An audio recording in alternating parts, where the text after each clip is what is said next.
Good evening dear friends, welcome to Prakhar academy. आज हम लोग जो टॉपिक्स पढ़ने वाले हैं उनमें पहला क्वेश्चन आपके सामने है। इंडोनेशिया की बालो नगन, ये थोड़ा मिस टाइप हो गया, टाइपिंग में प्रॉब्लम हो गया है। बालो नगन तेल रिफाइनरी जिसमें आग लगी है, सोमवार को किस सरकारी तेल कंपनी का भाग है? तो इसका नाम है पर्टेमेन। क्या नाम है? पर्टेमेन। ये टाइपिंग मिस्टेक रहा है, ठीक है। तो ये इसका नाम है और ये इंपॉर्टेंट न्यूज़ है। उसके बाद नेक्स्ट क्वेश्चन है, ये हुआ कहाँ है? पश्चिमी जावा में। नेक्स्ट क्वेश्चन है इसके बाद, आरबीआई के जो पूर्व डिप्टी गवर्नर रहे हैं जिनका 26 मार्च 2020 को निधन हो गया, वो कौन थे? केसी चक्रवर्ती। कौन थे? केसी चक्रवर्ती। इसके बाद हम अगले प्रश्न पर चलते हैं। रूस की संसद में एक विधेयक पारित किया गया उनके लोअर पार्ट के द्वारा। राष्ट्रपति व्लादिमीर पुतिन को उसमें कितने कार्यकाल के लिए, यानी कितने समय के लिए उनको राष्ट्रपति की हैसियत से सक्षम कर दिया गया है? तो उसका जो टेन्योर है वो 2 पीरियड्स हैं, यानी 2 कार्यकाल के लिए उनको ये पावर दी गई है और वो समय रहेगा आपका 2036 तक। कब तक रहेगा? 2036 तक। अच्छा, आत्मनिर्भर भारत के चलते भारत ने अपना एक सोशल मीडिया ऐप एलिमेंट शुरू किया था। उस सॉफ्टवेयर को तैयार करने वाली कंपनी का नाम क्या था? उसका नाम था सुमेरु सॉफ्टवेयर सॉल्यूशन। पता ही होगा आपको, एम.के. वेंकैया नायडू साहब ने इसको शुरू किया था, इनॉग्रेट किया था। नेक्स्ट क्वेश्चन आता है इसके बाद, अगले प्रश्न की तरफ बढ़ते हैं। 5 अक्टूबर व्हीलर द्वीप से स्मार्ट का सफल परीक्षण हुआ और यह स्मार्ट क्या है? तो स्मार्ट, जैसा कि उसके नाम से ही पता लगता है, उसका फुल नेम आप पढ़ेंगे तो supersonic missile assisted release for torpedo. Is it clear? तो ये आपको समझ आ गया कि स्मार्ट क्या है। अगला प्रश्न है कि आगरा में जो मेट्रो रेल परियोजना के अंतर्गत 29.4 यानी 29.4 किलोमीटर लंबा प्रस्तावित जो खंड था या कॉरिडोर था, वो कहाँ पर है और कितने पार्ट्स में है? तो वो 2 पार्ट्स में है और 2 पार्ट्स में पहला पार्ट होता है आपका आगरा कैंट से लेकर कालिंदी विहार तक और ये है आपका 15.4 किलोमीटर लंबाई का। उसके बाद नेक्स्ट पार्ट है इसका ताज ईस्ट गेट से सिकंदरा तक 14 किलोमीटर लंबा। तो ये 2 कॉरिडोर हैं जो इस 29.4 को कंप्लीट करते हैं। इसके बाद अगले प्रश्न पर, अगला प्रश्न है कि जमैका के जो कवि और मानवाधिकार कार्यकर्ता रहे हैं लिंटन, कौन है? लिंटन क्वासे। लिंटन क्वासे को कौन सा पुरस्कार दिया गया था? तो कौन सा दिया गया था? पेन पेंटर के नाम से एक पुरस्कार उन्हें दिया गया था। थोड़ी पुरानी न्यूज़ है लेकिन इम्पॉर्टेंट है, इसलिए इसको शामिल किया गया। अगला प्रश्न, 28वां जो हुनर हाट था वो उद्घाटन किसने किया? तो उसका उद्घाटन करने वाले जो रहे हैं वो कौन रहे हैं? हरदीप सिंह पुरी। कौन रहे हैं? हरदीप सिंह पुरी रहे हैं और उन्होंने इसका उद्घाटन किया। बात आती है कि हरदीप सिंह पुरी हैं कौन? तो हरदीप सिंह पुरी हैं आपके केंद्रीय नागरिक उड्डयन राज्य मंत्री स्वतंत्र प्रभार, ठीक है। हरदीप सिंह पुरी। कहाँ पे किया गया ये किया गया आपका गोवा के पणजी में। आगे बढ़ते हैं इसके बाद, बापू बंगबंधु डिजिटल प्रदर्शनी का आयोजन कहाँ किया गया? तो ये बांग्लादेश में।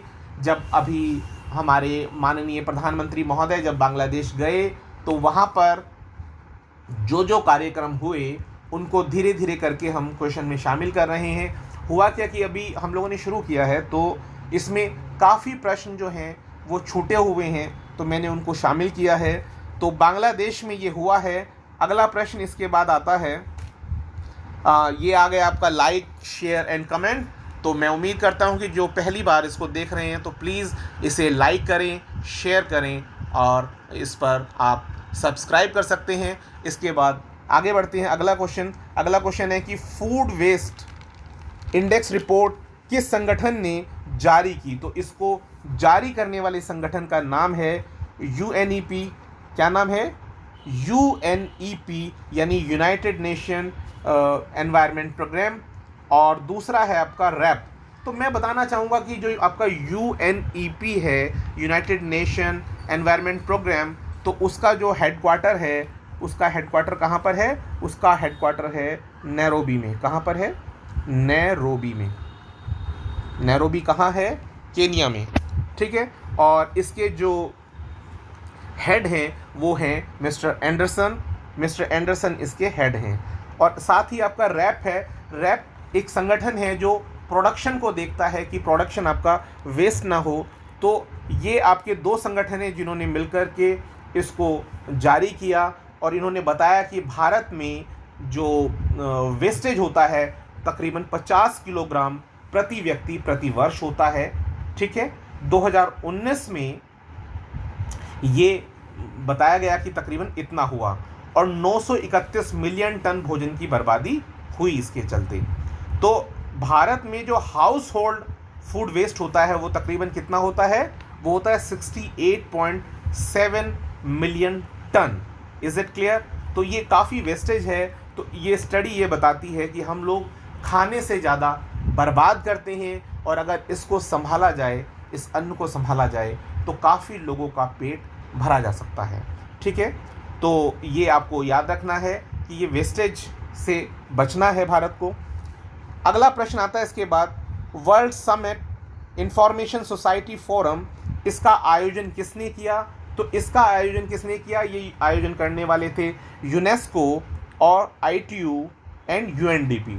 अब थोड़ा सा ब्रीफ कर देता हूँ उसके बारे में कि जो यूनेस्को है उसकी फुल फॉर्म वैसे तो आपको पता होगी। यूनेस्को यानी united nation education scientific and cultural organisation.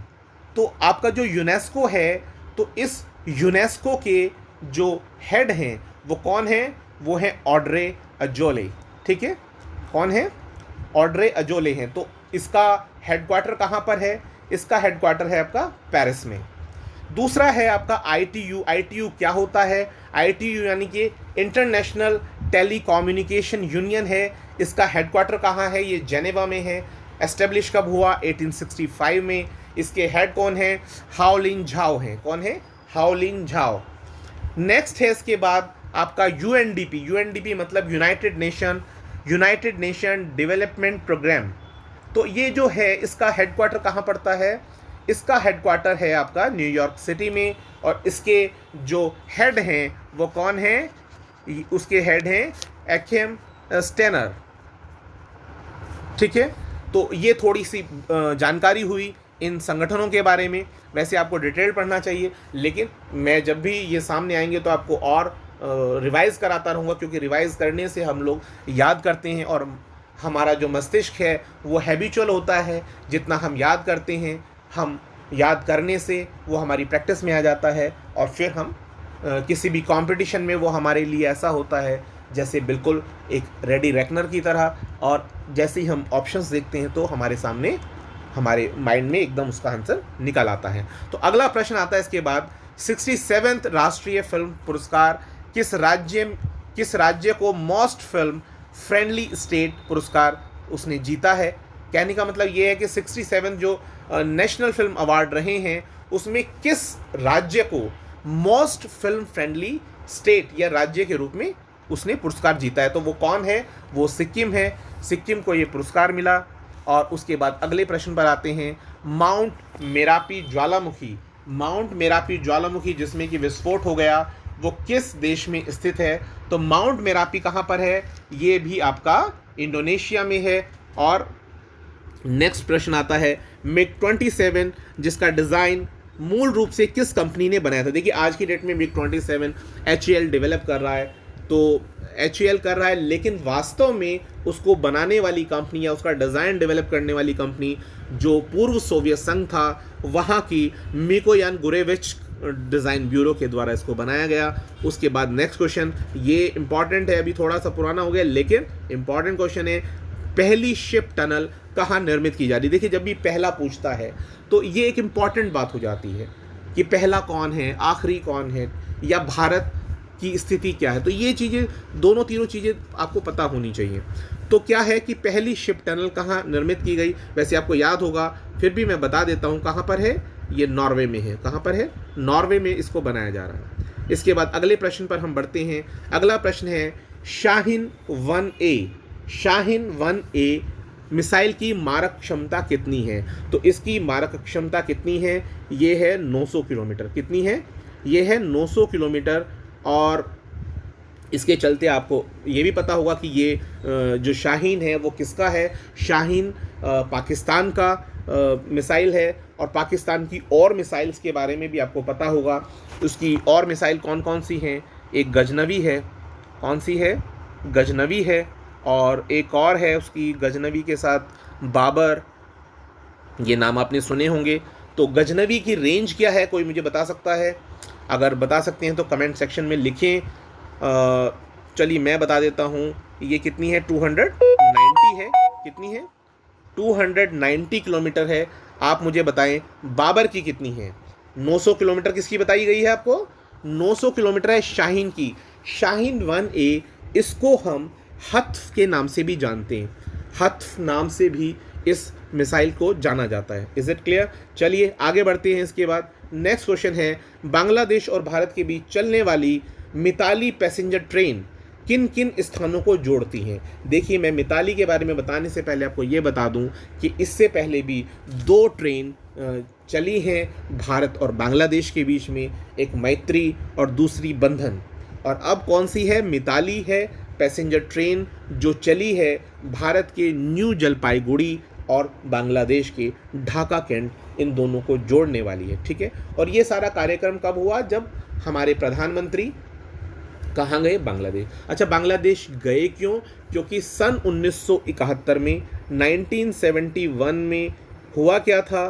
Bangladesh का निर्माण हुआ। निर्माण कैसे हुआ? एक पहले वीडियो में मैं बता चुका हूँ कि 1971 में अवामी लीग के जो नेता रहे हैं शेख मुजीबुर रहमान, शेख मुजीबुर रहमान जो थे वो आंदोलन कर रहे थे। किसके खिलाफ? वो आंदोलन कर रहे थे पश्चिमी पाकिस्तान के खिलाफ। पहले पश्चिमी पाकिस्तान और पूर्वी पाकिस्तान नाम के 2 आपके पार्ट में बटा हुआ था पाकिस्तान। तो प्रॉब्लम ये थी कि पूर्वी पाकिस्तान की जो संस्कृति है यानी बंगाली संस्कृति, उस संस्कृति को जो वेस्टर्न पाकिस्तान के लोग थे उसका दमन करने पर उतारू थे। तो वहाँ के जो बंगाली भाषी लोग थे तो उन लोगों ने यहाँ आंदोलन किया, जिनका नेतृत्व करने वाले शेख मुजीबुर रहमान थे। और शेख मुजीबुर रहमान जो थे उन्हें और बाकी सब लोगों को यातनाएं दी जा रही थी वेस्टर्न पाकिस्तान की तरफ से। तभी भारत से मदद मांगी गई और भारत ने में तत्कालीन जो प्रधानमंत्री रही हैं इंदिरा गांधी, तो उन्होंने सहयोग करके यहाँ आपका इस पूर्वी पाकिस्तान को आज़ाद कराया, जिसका नाम बाद में बांग्लादेश हुआ। वो घटना 1971 की है और आज चल रहा है 2021, यानी उनके बांग्लादेश के निर्माण को पूरे 50 वर्ष हो गए हैं। और उसी के उपलक्ष्य में वहाँ पर जो सेलिब्रेशन था, उस सेलिब्रेशन में हमारे जो माननीय प्रधानमंत्री महोदय थे उन्होंने पार्टिसिपेट किया। और ये कुछ वहाँ पर समझौते हुए हैं जो मैं डिटेल आपको बताऊंगा अभी। तो इसी के साथ ये क्वेश्चंस आपके ख़त्म होते हैं। अब बात आती है नेक्स्ट क्या है? Like and comment. और मैं कहता हूँ कि अगर आपको अच्छा लगे कंटेंट तो प्लीज़ इसको सब्सक्राइब करें और अपने साथियों के साथ भी इसको शेयर करें। Thanks a lot for watching this video. Have a good night.